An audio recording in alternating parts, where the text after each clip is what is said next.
자, 오늘은 또 민수기 5장 본문을 일단 다 끝내고요. 그 6장 나실인에 대한 이야기까지 좀 다루고 오늘 함께 은혜를 나누는 시간을 좀 갖도록 하겠습니다. 민수기 5장 지난번에 이제 우리 1절부터 10절까지는 공부했거든요. 그 민수기 1장부터 10절까지는 이 공동체의 안전과 그 사회적인 어떤 그런 안전을 위해서 위생이라든가 범죄에 대한 어떤 정결에 대한 부분을 이야기했고요. 이제 오늘 이제 짧게 다룰 부분인데 긴 내용이지만 짧게 좀 다루고 넘어갈 부분은 11절부터 31절까지인데 이거는 이제 공동체의 기초가 되는 가정 안에서의 어떤 부정에 대한 부분을 다루는 이야기입니다. 제가 이 본문이 좀 길기 때문에 집에 가서 읽어보세요. 잠깐 좀 이야기를 나누면 이게 일명 의심의 법, 질투의 법이라 그러는데요. 내용을 보면 이제 어떤 남편에게 의심을 받는 한 여자가 있습니다. 이 내용을 보면 제가 이 감기에 걸려갖고 좀 목소리가 좀 그렇습니다. 이 여름에 감기는 강아지도 안 걸린다 그러는데 제가 하여튼 이 더 부실한 그런 이제 몸이라 갖고 이 목소리가 좀 좋지 못합니다. 죄송합니다. 그 남편에게 의심을 받는 한 여자가 있는데 이 남편이 볼 때 이 여자가 분명히 다른 남자와 그 부정한 동침을 한 것 같은 거예요. 그러나 의심을 품고 있는데 증거를 못 잡았어요.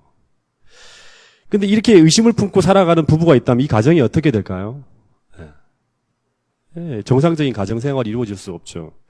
그래서 이런 문제가 발생했을 때 하나님은 어떻게 하라고 하는가 하면 이제 본문의 내용을 보면 먼저 의심을 품은 이 남편이 여자를 데리고 제사장에게 가서 그 문제를 제사장에게 이야기를 하면 그 제사장은 그 의심받는 여자를 불러다가 먼저 이 여자에게 여호와 앞에 서게 합니다. 하나님 앞에 서 있다는 걸 이렇게 의식을 시키게 하고 난 다음에 그 다음에 이 토기에다가 물을 담아갖고 거기다가 이제 성소 바닥에 있는 흙을 퍼갖고 이렇게 담아요. 그 물속에 집어넣습니다. 왜 그런지는 잘 모르겠어요, 지금. 그 얘기에 대한 어떤 주석에 대한 이야기는 없는데 하여튼 어쨌든 성소 바닥에 있는 흙을 취해서 그 물을 토기에 물 속에 넣고 그 다음에 여인으로 하여금 이제 머리를 다 풀어헤치게 합니다. 그리고 난 다음에 생각하는 소재물을 이제 손에 들게 하고 난 후에 맹세를 시켜요. 무슨 맹세를 시키냐 그러면 내가 만일 내 남편을 두고 다른 남자와 동침한 일이 있다면 이 물을 먹어도 절대 해를 당하지 않게 되겠지만 내가 만일 내 남편을 두고 다른 남자와 동침한 일이 있다면 그 물로 인해서 너가 저주를 받아서 두 번 다시 임신이나 출산을 하지 못하게 된다는 내용이 나옵니다. 그게 이제 여러 가지 허리에서 빠지고 이런 얘기 나오는데 그 얘기는 그 얘기입니다. 그리고 난 다음에 제사장이 그 말을 두루마리에 쫙 써요. 그런 다음에 그 두루마리를 쓴 그 글자를 쓴 두루마리를 빨아갖고 그 물을 다시 여인에게 먹여요. 그래서 이 여자가 정말 순결한 삶을 살았다면 그 물을 마신 후에 아무런 문제가 발생하지 않아요. 근데 만약 이 여자가 음행한 것이 사실이라면 그 두루마리를 쓴 그대로 저주를 받아서 평생 임신이나 출산을 못하게 돼요. 그래서 이 물을 마신 후에도 아무런 해를 받지 않고 정결함이 입증되면 그 이제 본문의 끝에 보면 28절에 이 여자는 하나님으로부터 아이를 임신하게 되는 축복을 받게 된다는 얘기가 나옵니다. 그 모든 의심이 다 사라지고. 근데 제가 이거 읽으면서 이 법을 왜 하나님이 이런 법을 제정했을까를 고민하게 되었어요. 여러분, 오늘날 이 법이 우리에게 주는 교훈이 있나요? 네? 이걸 읽으면, 이야, 참 감동이다. 이런 느낌이 옵니까? 네. 제가 이제 어쨌든 민수기를 하나도 빠짐없이 다 다루겠다는 생각을 하고 나가기 때문에 이 본문을 통해서 이제 묵상하는 가운데 하나님이 우리에게 주시는 교훈은 첫 번째는 뭐냐 그러면 이 의심의 법이 우리에게 주는 교훈은 신뢰의 중요성입니다. 신뢰. 네. 신뢰의 중요성이에요. 그러니까 모든 공동체, 가정이나 모든 공동체는 이 신뢰를 바탕으로 해서 이루어집니다. 이 신뢰.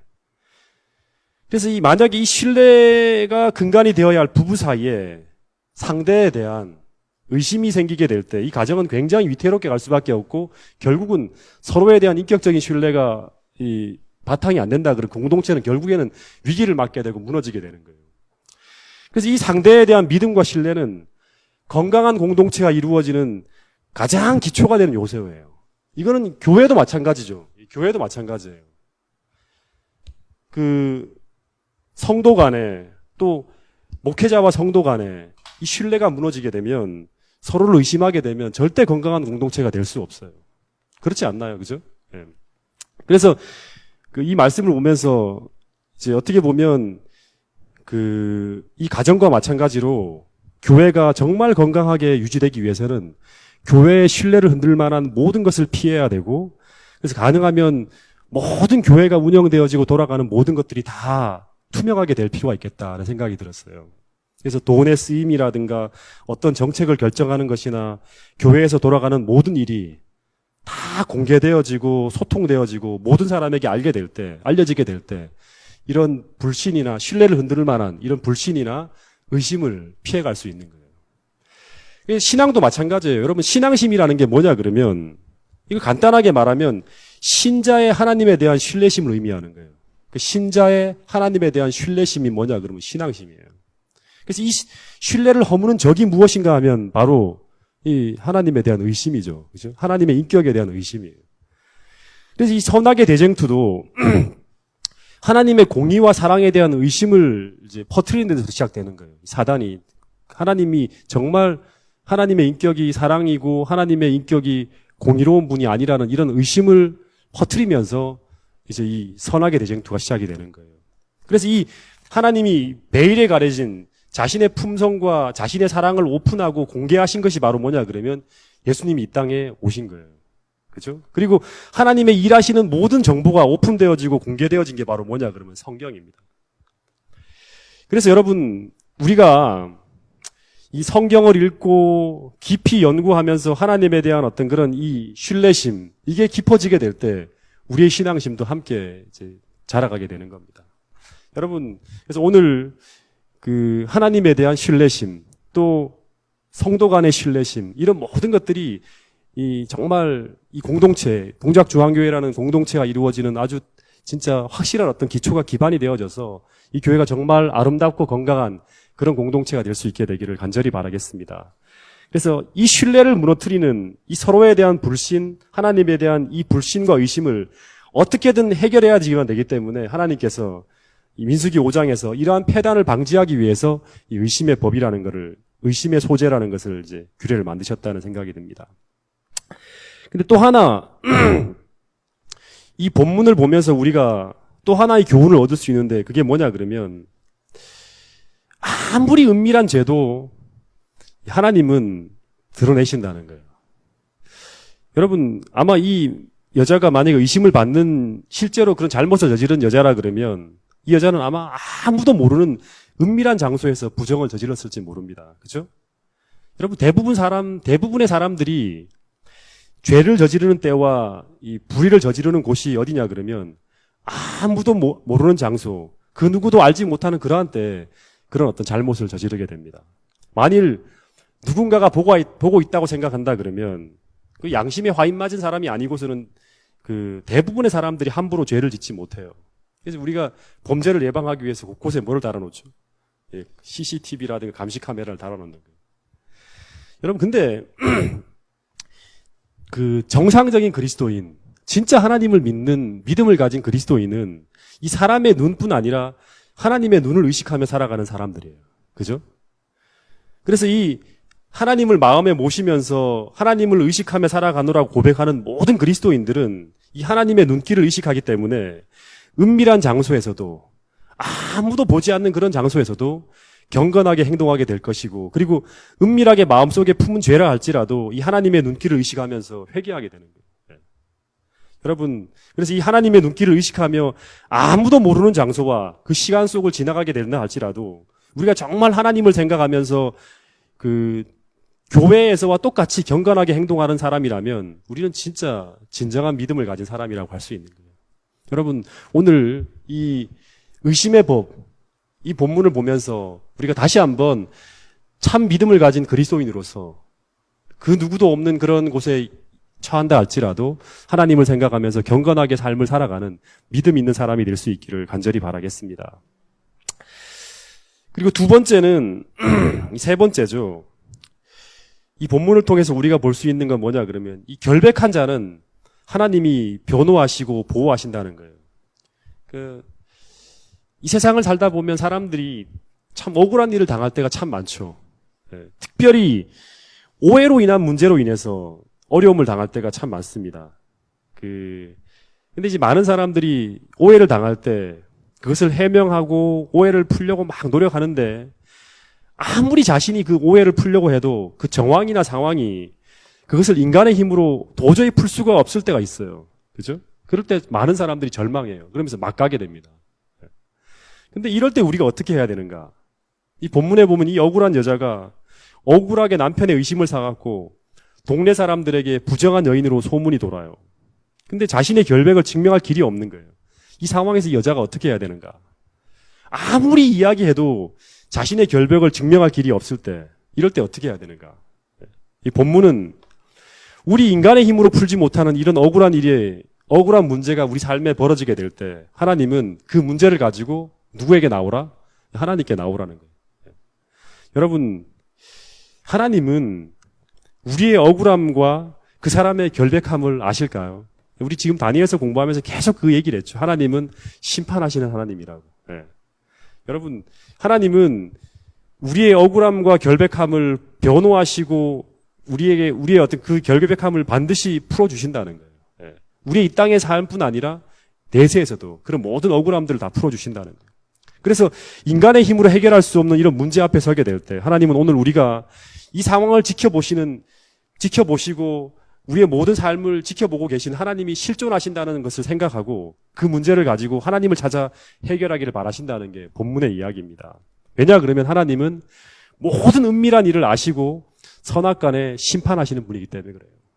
전도서 12장 14절에 보면 하나님은 모든 행위와 은밀한 일을 선악간에 심판하시리라. 고린도후서 5장 10절에 보면 이는 우리가 다 반드시 하나님의 심판대 앞에 드러나 각각 선악간에 그 몸으로 행한 것을 따라 심판받으려 함이라. 하나님이 심판하시고 우리의 억울함을 변호해 주시고 우리의 무죄하다는 것을 신원해 줄 수 있는 분이 하나님이 계시다는 사실을 생각하고 우리 삶에 벌어지는 여러 가지 오해와 또 억울함이 있을 때 그걸 우리 인간의 힘으로 풀지 못할 때 그 문제를 하나님 앞에 가져가서 하나님의 도우심으로 그 문제를 해결하게 되는 여러분과 저가 되기를 간절히 바라겠습니다. 자, 이러면서 5장이 끝났습니다. 이걸 원래 빼고 가려다가 다루었습니다. 네. 자, 이제 6장. 오늘 정말 다루고 싶은 내용은 이제 6장 나실인의 법에 대한 이야기입니다. 여러분, 나실인이라는 말 많이 들어보셨죠? 나실인. 이 나실인이라는 말이 무슨 뜻이죠? 나실인. 나실인이 어떤 사람이에요? 그 히브리어로 이 나실이라는 이 단어가 무슨 뜻이냐 그러면 그 원어를 보면 구별하다, 성별하다, 구별하다, 성별하다 또는 이제 구별하다, 성별하다 또는 봉헌하다는 뜻이 있어요. 봉헌하다. 봉헌이란 말은 바친다는 거죠. 그렇죠? 네. 그래서 이 나실이라는 의미는 구별된 사람, 봉헌되어진 사람, 바쳐진 사람이라는 뜻이에요. 이 이제 나실인에 대한 법이 최초로 나오는 게 이 민수기예요. 그러니까 이제 그 시내산에서 이제 출발하기 전에 하나님이 나실인에 관한 법을 주신 거예요. 제정하신 거예요. 이때부터 나실인이 처음으로 이제 만들어지는 거예요. 이전까지는 이 법이 없었기 때문에 나실인이라는 자체가 없었어요.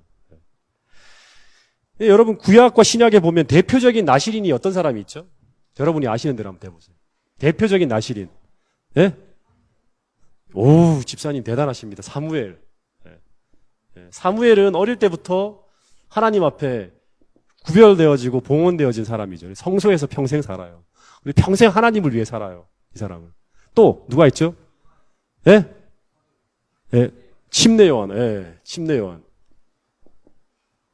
이 침례요한은 평생 하나님께 봉헌되어진 나실인으로 사는 사람이에요. 그래서 이 침례요한은 어릴 때부터 특별한 교육을 받고 예수님을 위해 살다가 평생을 바친 사람이에요. 침례요한이 있고. 또 어떤 사람이 있죠?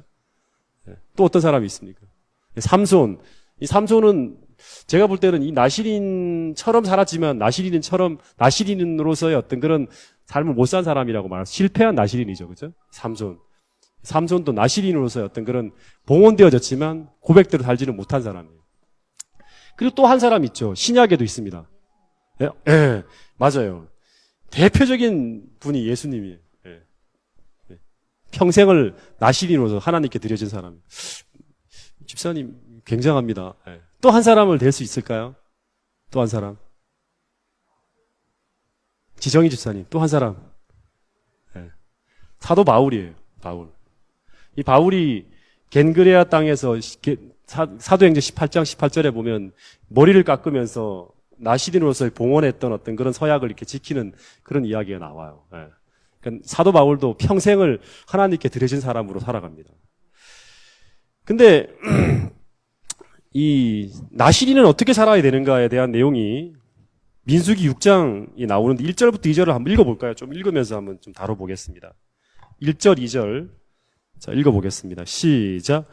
여호와께서 모세에게 일러 이스라엘 자손에게 고하여 그들에게 이르라. 남자나 여자가, 그러니까 남자, 여자 구분이 없습니다. 나시린은 남자, 여자 다 할 수 있는 거예요. 특별한 서원, 곧 나시린의 서원을 하고 자기 몸을 구별하여 여호와께 드리려거든. 그러니까 하나님이 강제로 시키는 게 아니라 자기가 서원하는 거예요. 내가 평생을 하나님께 이렇게 살겠다. 나시린은 강제로 하는 게 아니에요. 자원하는 마음이 있는 사람이 하는 거예요. 그러니까 나시린으로서 하나님 제가 제 인생을 바치겠습니다. 어떤 기간이나 아니면 평생을 바칠 수도 있어요. 이렇게 하겠다고 하나님께 이제 고백하게 되고 서원하게 되면 그러면 어떻게 해야 되냐 그러면 3절부터 보세요. 포도주와 독주를 멀리하며 포도주의 초나 독주의 초를 마시지 말며 포도즙도 마시지 말며 생포도나 건포도도 먹지 말지니 자기 몸을 구별하는 모든 날 동안에는 포도나무에 솟아는 씨나 껍질까지도 먹지 말아야 된다 그래요. 그리고 그 서원을 하고 구별하는 모든 날 동안은 삭도를 도무지 그 머리에 대지 말 것이라. 그러니까 머리도 깎아서는 안 돼요. 자기 몸을 구별하여 여호와께 드리는 날이 차기까지 그는 거룩한즉 그 머리털을 길게 자라게 할 것이며 자기 몸을 구별하여 여호와께 드리는 모든 날 동안은 시체를 가까이 하지 말아야 돼요. 그 부모의 형제 자매가 죽은 때라도 부모가 죽었거나 형제가 죽은 때라도 그 시체로 인하여 자기 몸을 더럽히지 말아야 됩니다. 이는 그가 그 자기 몸을 구별하여 하나님께 드리는 표가 그 머리에 있음이라. 자기 몸을 구별하는 모든 날 동안 그는 여호와께 거룩한 자니라. 이게 이제 나시린으로서 준수해야 될 어떤 사항들이 나오는데 첫 번째는 뭐죠? 첫 번째는 자 아마 이 첫 번째 것 정도밖에 못 다룰 것 같아요. 첫 번째는 독주는 말 그대로 술이에요. 독주나 포도나무에 맺힌 모든 소산들, 포도로 통해서 나오는 모든 것들은 절대 먹으면 안 되는 거예요. 이게 첫 번째. 그러니까 내가 만약 하나님 앞에 자신을 드리고자 결심했다면 포도나무의 모든 소산과 독주를 마시지 말아야 한다는 거예요. 이게 첫 번째 해야 될 규례입니다. 두 번째는 뭐예요? 두 번째는 머리를 깎으면 안 돼요. 삼손이 이걸 잘랐다가 이제 큰일 났죠. 머리를 건들면 안 돼. 세 번째는 뭐죠? 시체와 접촉하면 안 돼요. 죽은 시체와 접촉을 하면 안 돼. 이 세 번째. 세 가지 규례가 나와요. 근데 먼저 이제 첫 번째 거 보면 나시린은 독주는 물론이고 포도나무의 소산, 포도주는 물론이고 포도즙, 그리고 포도로 만든 초, 심지어 포도씨나 껍질도 먹지 말라 그럽니다. 여러분 이 명령이 어떤 의미를 담고 있죠? 오늘 우리에게 적용한다. 왜 하나님이 이런 것들을 줬을까? 그러니까 왜를 한번 물어봐야 돼요. 오늘날 이게 적용이 안 되니까. 이게 이런 나시린으로서의 어떤 의미가 있을까? 술을 금해야 한다는 것, 포도소산을 먹지 말아야 한다는 게 오늘날 어떤 의미가 있을까요? 예?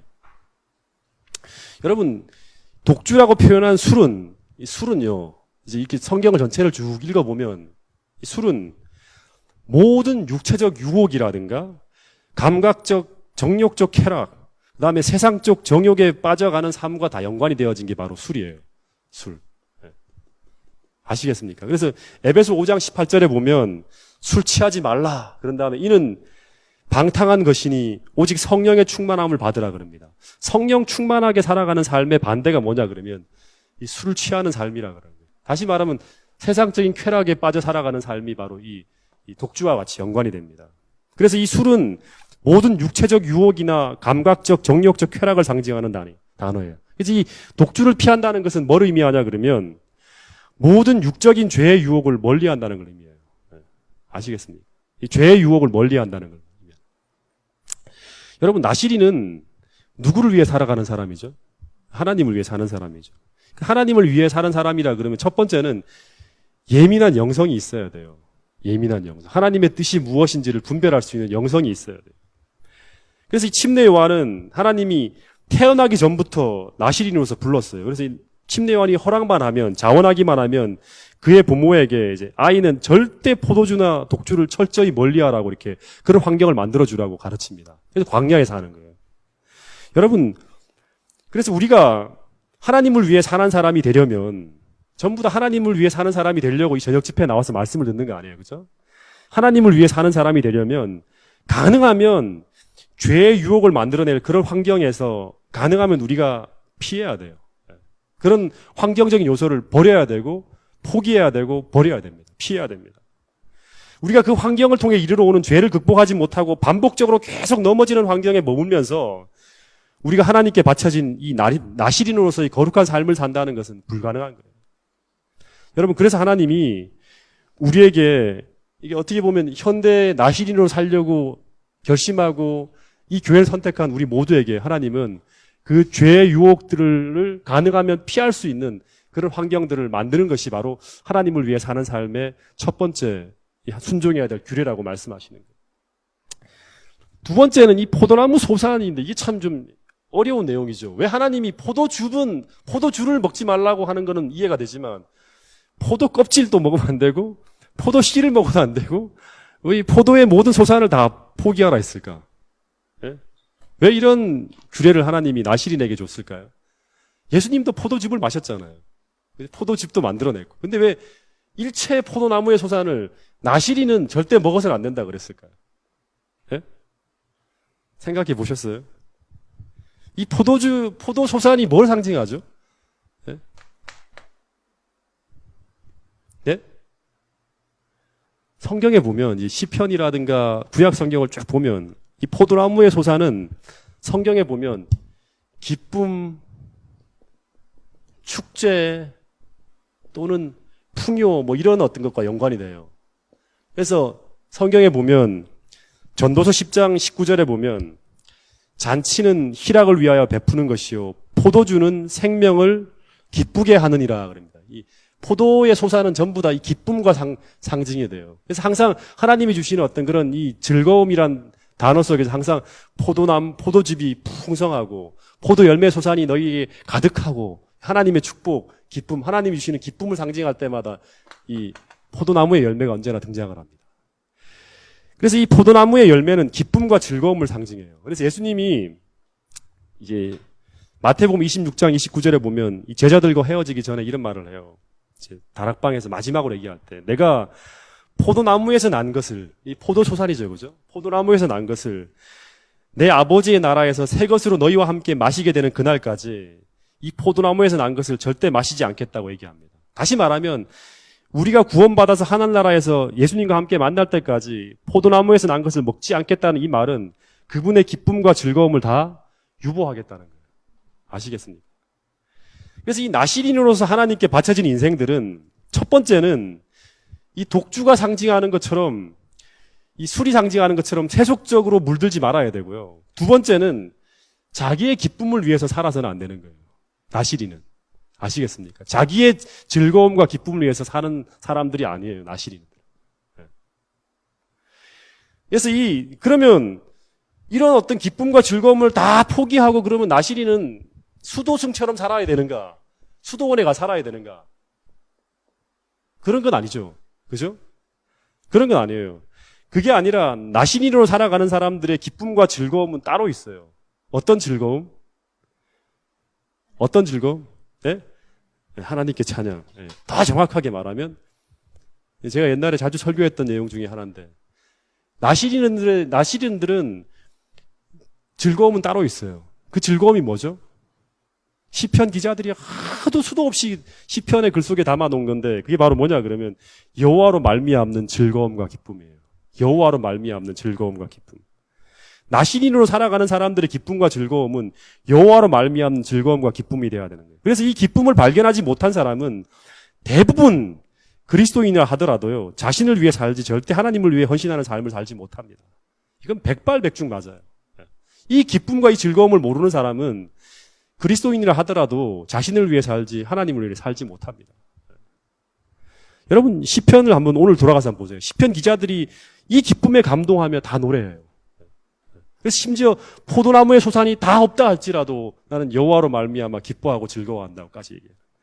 시편 97편 12절에 보면 의인이여, 의인은 그리스도인이죠, 그죠? 너희는 여호와로 말미암아 기뻐하며라. 여호와로 말미암아 기뻐하며. 시편 35편 9절 내 영혼이 여호와를 즐거워하며. 시편 37편 4절 또 여호와를 기뻐하라. 그가 내 마음의 소원을 내게 이루어 주시리다. 여호와를 기뻐하는, 계속 이런 얘기들이 나와요. 대표적인 시편 기자가 누구죠? 다윗이죠, 그죠? 이 다윗이 그렇게 많은 시편의 구절들을 기록한 거는 그 사람이 큰 감동을 받고 기록했는데, 이 기쁨과 즐거움이, 여호와로 말미암은 이 기쁨과 즐거움이 얼마나 큰지 시편 16편 11절에서 그가 하나님과 함께하는 그 길에서 충만한 기쁨과 영원한 즐거움을 발견했다고 고백합니다.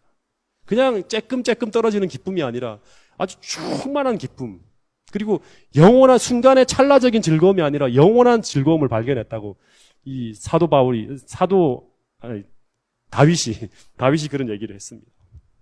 여러분, 제가 그리스도인으로서 세상을 살아갈 때 우리가 지녀야 될 능력 중에 가장 중요한 능력이 무엇인지 아세요?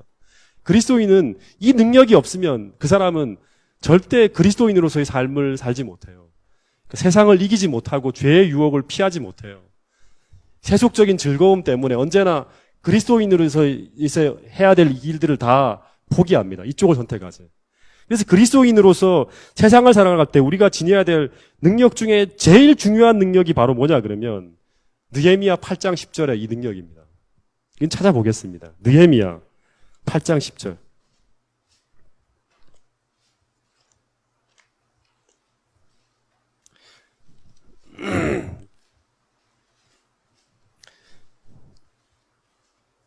자, 이 성경처럼 좀 우리가 외웠으면 좋겠어요. 느헤미야 8장 10절. 자, 우리 지은이가 아주 큰 소리로 한번 읽어봐요. 큰 소리로. 느헤미야가 또 그들에게 이르기를 너희는 가서 살찐 것을 먹고 단 것을 마시되 준비하지 못한 자에게는 나누어 주라. 이 날은 우리 주의 성일이니 근심하지 말라. 여호와로 인하여 기뻐하는 것이 너희의 힘이니라. 뭐다고요? 여호와로 말미암아 기뻐하는 것이, 여호와로 말미암는 기쁨이 바로 너희의 뭐다? 파워다는 거예요. 능력이라는 거예요. 능력. 이게 능력이에요, 능력. 이것이 그냥 우리가 단지 이 즐거움을 발견하면 좋고 몰라도 그냥 되는 게 아니라 모든 그리스도인의 능력의 근원이 바로 여호와로 말미암아 이르러오는 즐거움이에요. 이거를 신약 성경에서는 성령의 열매 중에 하나예요. 그러니까 성령 하나님께서 우리에게 임재하시면 뭐가 온다? 희락의 기쁨이 있죠. 하나님으로 말미암는 이 기쁨이 우리에게 있어요. 오늘 이 열매가 우리에게 맺혀지지 않으면 우리는 신앙생활을 하더라도 굉장히 몸이 건조하게 신앙생활을 할 수밖에 없어요. 그러니까 교회 다니면서 다른 어떤 즐거움을 찾는 거예요, 언제나. 만족을 못하니까. 여러분, 오늘 우리가 정말 멋진 신앙인으로 살고자 한다면 이 여호와로 말미암은 이 기쁨을 발견하게 될 수 있기를 간절히 바랍니다. 다윗이 이 기쁨을 발견했기 때문에 하나님께 전적으로 헌신하는 삶을 살 수 있었던 거예요. 이 기쁨이 있었기 때문에. 심지어 하박국 선지자는 모든 것을 다 잃고 난 후에도 이 여호와로 말미암는 기쁨을 빼앗기지 않았을 때 그는 그 모든 것을 다 잃어버린 상황에서도 여호와로 말미암아 절망하지 않을 수 있다고, 내 기뻐할 수 있다고까지 고백하는 거예요.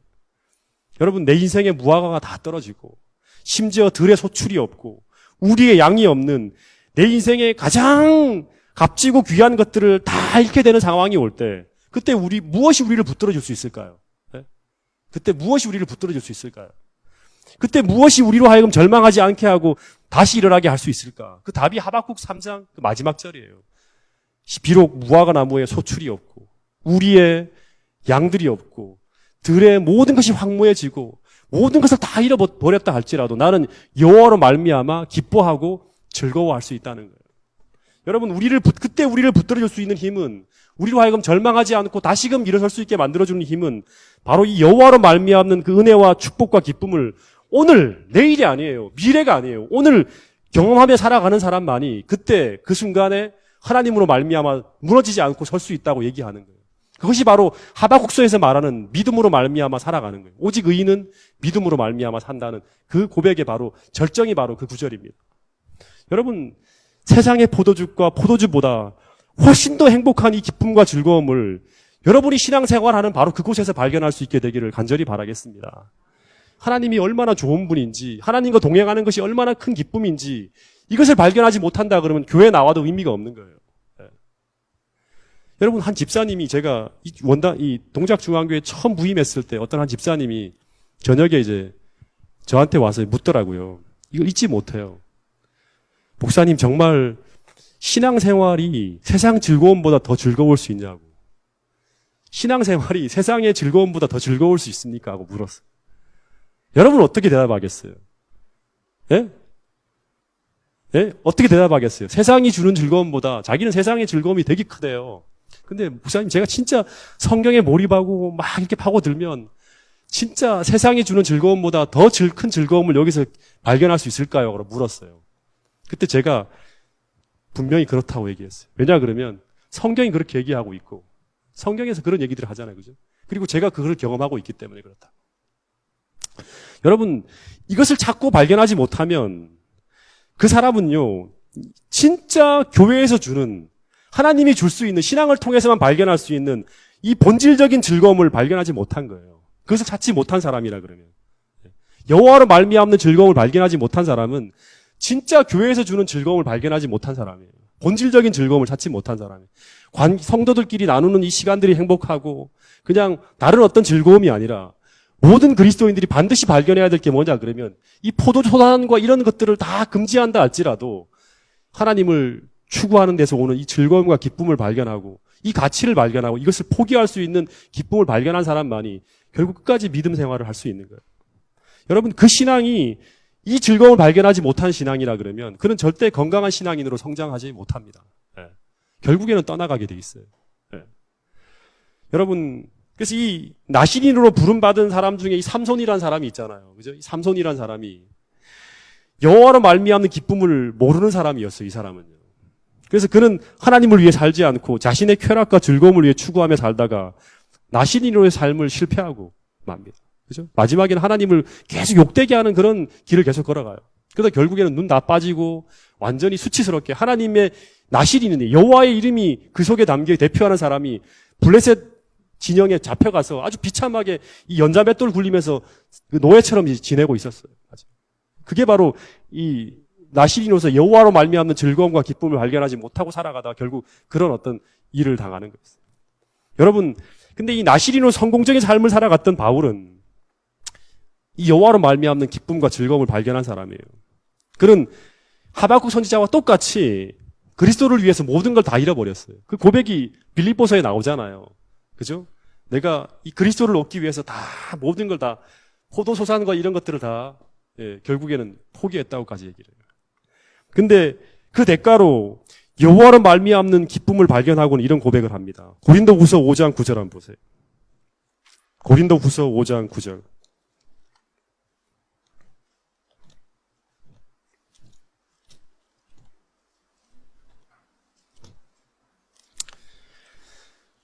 (5장 9절) 한번 읽어보겠습니다. 읽어보겠습니다. 시작.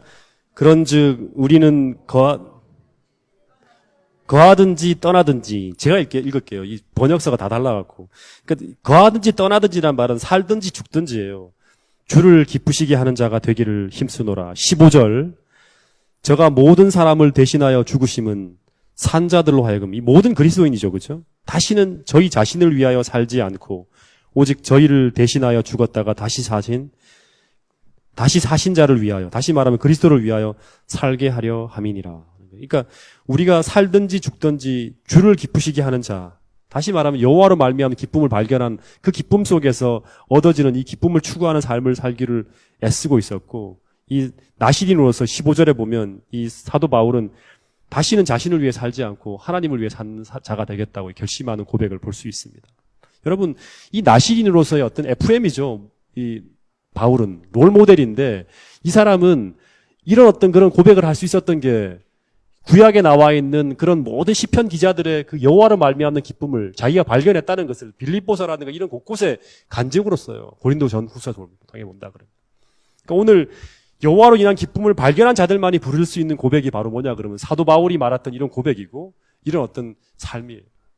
여러분 그래서 오늘부터라도 정말 이 하나님으로 말미암는 기쁨이 무엇인지를 찾기 위해서 하나님을 바라보고 추구하고 성경에 깊이 몰입해서 정말 이 시편 기자들이 간증으로 고백한 그 간증들이 여러분과 저의 간증과 고백이 될 수 있게 되기를 간절히 바라겠습니다. 여러분 근데 물어볼게요. 여러분 나시린으로서 살고자 하는 그런 마음이 있습니까? 그런 삶을 원하세요? 다 이렇게 웃어. 이게 예측했습니다. 이걸 쓰면서 야 이거 질문을 던지면 아마 대부분 답이 안 나올 텐데 하는 생각을 했어요. 네. 여러분 근데 본문을 보면 다시 얘기하지만 나시린의 삶은 강제하거나 하나님이 강요하지 않아요. 그죠? 스스로 자원하는 사람, 서원하는 사람에게 자발적으로 하나님께 드리는 사람을 하나님은 나시린으로서 받는 거예요. 그리고 난 후에 이 사람들에게 그렇게 하나님께 나시린으로서 자기를 구별하고 봉헌했을 때 삼손에게는 블레셋을 정복할 수 있는 능력을 줬고요. 그죠? 물론 결국에 나중에 다 힘이 빼앗겼지만 두 번째 사도 바울에게는 유럽 전역을 복음화시킬 수 있는 하나님의 능력이 선교적인 능력을 허락했고요. 그죠? 그리고 또 침례 요한에게는 당시에 침례 요한의 미션이 뭐예요? 예수님 오기 전에 모든 사람들을 회개시키는 거잖아요. 그죠? 유대 전역을 회개시킬 수 있는 말씀의 능력을 그에게 허락했던 거예요. 하나님의 영광을 드러내고 하나님의 영광이 그와 함께 한다는 그런 아름다운 어떤 그런 증거들을 주기 위한 축복들을 하나님이 허락했다는 거예요. 여러분 그래서 오늘 여러분과 제가 특별히 하나님 앞에 자신을 나시린으로 전적으로 드리고자 고백하고 자원하는 마음이 있다 그러면 하나님은 사도 바울이나 사무엘이나 침례 요한에게 주셨던 그런 특별한 은혜로 우리와 함께 하실 것이고요. 그리고 이 모든 것들을 뛰어넘는 기쁨과 즐거움을 분명히 주실 것이고요. 또 한편으로는 하나님이 우리와 함께 하시는 그 영광을 모든 사람이 볼 수 있을 만큼 충만한 능력으로 우리와 함께 하신다는 사실이 성경을 통해서 우리에게 약속하는 하나의 그런 기별들입니다. 여러분 역대하 19장 16장 9절에 보면 하나님의 눈은 온 땅을 두루 감찰하사 전심으로 자기에게 향하는 자들을 위하여 능력을 베푸신다 그랬어요. 그러니까 전심으로 나시린처럼 자신을 구별하고 봉헌하여 드리는 그 사람에게 하나님은 능력을 집중하신다는 거예요. 그를 온 땅을 두루 다 뒤지면서 그런 고백을 하고 그렇게 자신을 구별하는 사람이 있는지를 하나님 보시고 그 사람에게 특별한 능력으로 함께 하신다. 그 증언이 바로 이 여러 삶들을 통해서 나타난 거예요. 저는 특별히 정태기가 1년을 하나님 앞에 나시린으로서 봉헌하기로 고백을 했잖아요. 그죠? 정말 하나님 앞에 이런 어떤 그런 고백으로 자기를 구별하고 봉헌했을 때 하나님께서 특별한 은혜로 이 정태기에게 여호와로 말미암는 기쁨을 충만하게 발견할 수 있는 그런 기회가 되기를 바라고요. 아울러 하나님을 위해서 영광스럽게 살 수 있는 그 길이 열리는 우리 정태기의 삶이 되길 수 있기를 간절히 바라겠습니다. 근데 여러분, 한편으로 나시린으로 살아가는 이런 삶을 제가 가만히 마지막으로 좀 생각해 봤는데요. 이런 삶이 재림교인으로 살아가는 삶이 아닐까 하는 생각을 좀 했어요. 네. 여러분은 다 어떻게 보면 나시린으로 사는 삶이에요. 보편적인 그리스도인이 아니라 재림교인으로 살아가는 사람은 어떻게 보면 나시린이라는 생각이 들었어요. 여자의 남은 자손은 이 여자라는 많은 어떤 무리들 중에서 그 중에서 남은 사람, 페이스풀, 신실하고 충실한 사람으로 이렇게 구별되어진 사람들이 바로 우리 재림교인이거든요. 재림교인은 이 나시린이에요, 분명히. 제가 보니까. 여러분, 재림교인은 어떻게 보면 제가 재림교인으로 20살에 들어왔는데요. 이전에 좋아하고 즐거워하고 기뻐하던 것을 포기하고 버릴 수 있어야지만 진정한 재림교인으로 살 수 있어요. 그렇지 않나요, 여러분? 아닌가 봐요. 네? 그렇지 않나요? 이전에 좋아하던 술, 담배를 포기하지 않고서는 진정한 재림교인이 될 수 없죠. 왜냐하면 재림교의 기별 중에 하나가 뭐예요? 우리 몸이 뭐다? 성전이다. 그래서 성전을 훼손하는 것을 계속 추구하고 먹으면서 하나님과 자신의 관계를 양심적으로 온전한 관계를 이룰 수가 없는 거예요. 그러니까 결국에는 포기해야 되는 거예요. 그리고 제가 가만히 살펴보면 제가 20살 때 이 교회에 처음으로 교인으로 발을 옮겨 놓은 후에요. 제가 그 당시 정말 좋아했던 음식 중에 하나가 뭔가 하면, 여러분, 요즘에는 잘 안 보이는 것 같아요. 기차를 안 타서 모르겠는데요. 제가 태백에서 이렇게 서울 올라올 때 보면 이제 그 아저씨가 이렇게 홍익회 아저씨가 이렇게 끌고 가면서 이제 파는 것 중에 제가 언제나 사는 게 있었어요. 이게 뭐냐 그러면 여러분도 아실 거예요. 예. 전기구이 오징어 좋아하시잖아요. 그죠? 그거 먹고 있으면 그게 먹는 것 때문에 기차 탈 때마다 언제 사지? 언제 살까? 그걸 생각하면서 주머니에 돈을 이렇게 항상 이렇게 챙겨가고 가던 게 있어요. 제가 정말 좋아했어요. 그리고 또 하나 좋아했던 게 뭐냐 그러면 이건 좀 창피한 말이지만 소세지였어요. 소세지. 예. 정말 좋아했어요. 그 어릴 때 10대 때 항상 귀한 손님이 오거나 특별한 날이면 어머니가 소세지에다 계란 발라서 이렇게 부치게 해줬는데 그게 나이 들어서도 계속 좋아하게 되더라고요, 제가. 그리고 뭐 짬뽕, 짜장면 이거는 항상 이 서민들이 좋아하는 음식이잖아요. 근데 20대 때 또 하나 발견한 참 그 즐거움이 뭐였냐 그러면 이제 학교에서 이제 강의 끝나고 난 다음에 이제 아이들과 함께 이제 그 캠퍼스 잔디밭에 뚝 앉아갖고 막걸리 한 병 딱 갖다 놓고 애들하고 같이 아주 대학의 낭만을 나누면서 막 떠들고 놀던 것이 하나의 큰 즐거움이었어요. 근데 이 교회가, 제 교회에 딱 들어가려고 하니까 이 교회가 다른 교회처럼 술을 절대 먹지 말라가 아니라 절제하고 조심하라, 적당히 먹어라, 취하지 않게 먹어라 할 정도만 하면 참 좋을 텐데 무슨 술은 근처에도 얼씬거리면 안 되고 심지어 커피라든가 차 종류까지 다 그 많은 규정을 내가 봤어요. 그러니까 제가 야, 이 교회 끝까지 다닐 수 있을까? 이런 생각이 드는 거예요, 제가. 처음에 발 들어놓기 전에. 근데 솔직히 여러분 뭐 이런 말을 제가 지금 하지만 음식은요 인생의 즐거움의 절반입니다. 예. 그렇지 않나요, 그죠? 예. 굉장히 우리 행복하게 하는 것 중에 하나가 음식이에요. 근데 옛날에 내가 그렇게 좋아하던 것들을 다 포기해야 돼. 예. 그리고 심지어 제가 더 어렵고 힘들었던 게 뭐였냐 그러면 그러니까 돼지고기, 오징어, 비닐 없는 해물만 먹겠다고 결심을 하면 이 짬뽕, 짜장면 다 먹지 못하고 그 다음에 당시 기숙사에서 아주 인기 풍목이었던 것 중에 1순위가 뭐냐 그러면 강의 다 끝나고 들어가면 항상 제 선배 형이 신라면 있잖아요. 그 당시 21세기 최고의 라면이라 그래갖고 이거 딱 강의 끝나고 오면 형이 끓여주는 그거 하나 먹으면 저녁에 진짜 꼭 잘 포만감이 드는 거예요. 근데 이것도 못 먹어 보니까 사람들이 먹지 말라 그러는 거예요. 그리고 또 더 어렵고 힘들었던 게 뭐냐 그러면 제 인생의 청소년기에 유일하게 위로였던 게 뭐냐 그러면 음악이었어요. 근데 음악까지도 바꿔야 돼.